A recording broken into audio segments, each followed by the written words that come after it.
It's interesting to note that Job never laments the fact that he lost his stuff. He never says, I want my stuff back. What he laments is this sense that he's lost God. He wants God back. That's what he's lamenting. That's what's causing him the deepest pain. That's what's causing him the deepest grief, is because he feels like God has lost him.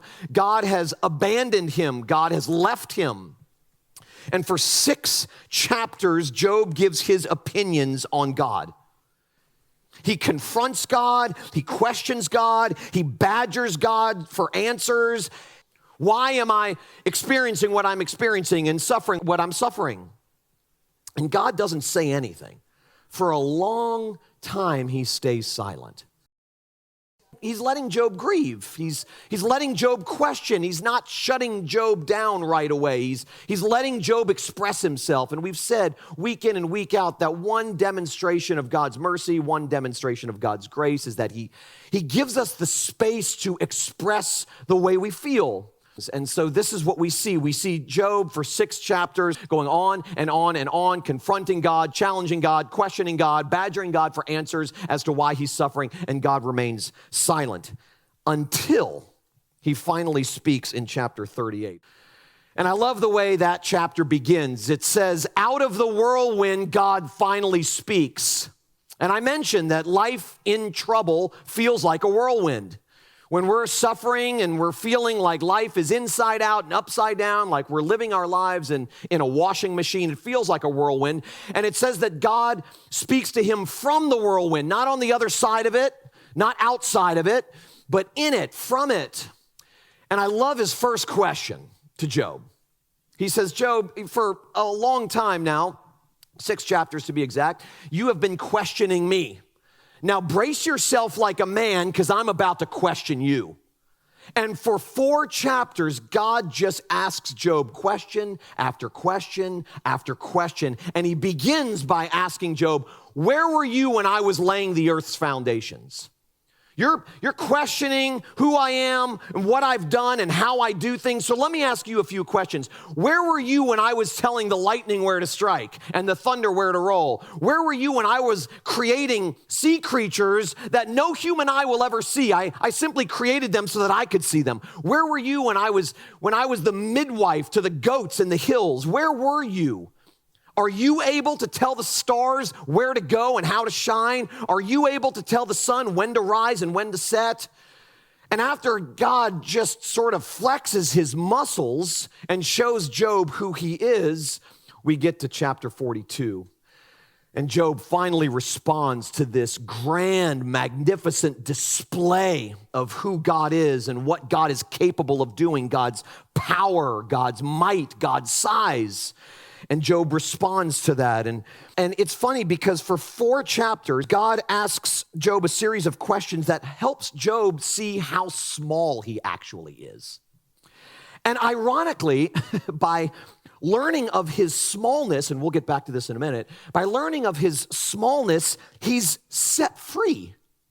He is set free by humiliation. You could put it that way, provocatively. And I love the fact that Job says, before my ears had heard of you, I knew about you, I talked about you, I heard stories about you, I taught my children about you, but it wasn't until I lost, and lost big, that I see you, that I've seen you in ways that I could have never seen you before. The road from, I mentioned this just a minute ago, that the road from knowing about God to knowing God, from hearing to seeing, is paved in suffering and loss. There's just simply no other way to be truly set free from our innate sense of self-sufficiency. When you believe that everything depends on you, you're enslaved to your own strengths and weaknesses, your own abilities, you're at the mercy of your own limitations when you believe that. We are all high anthropologists by nature. We talk about the difference between high anthropology and low anthropology. We are all by nature high anthropologists, and this is what that means.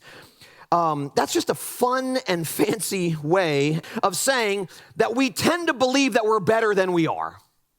We tend to believe that we're stronger than we are. We tend to believe that we're more capable than we are. And there is no shortage of affirmations outside of us telling us those things.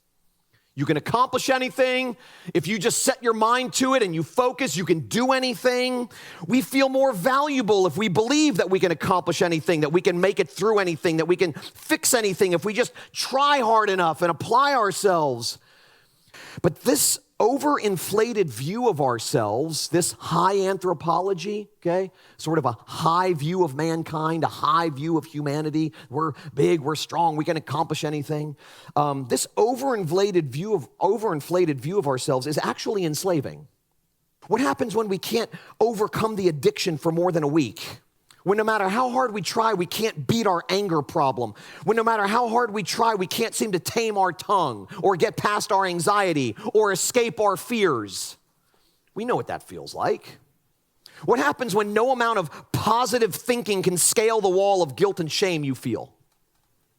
When you start thinking about it like that, you realize how silly it is to believe the nonsense that we can accomplish anything, that we're big and we're strong and we're capable and we can accomplish anything if we just set our minds to it, if we just focus, apply ourselves, and try.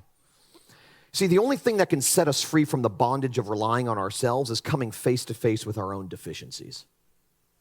That's why crashing and burning in life is never fun, but it can usher in a freedom like you've never experienced before.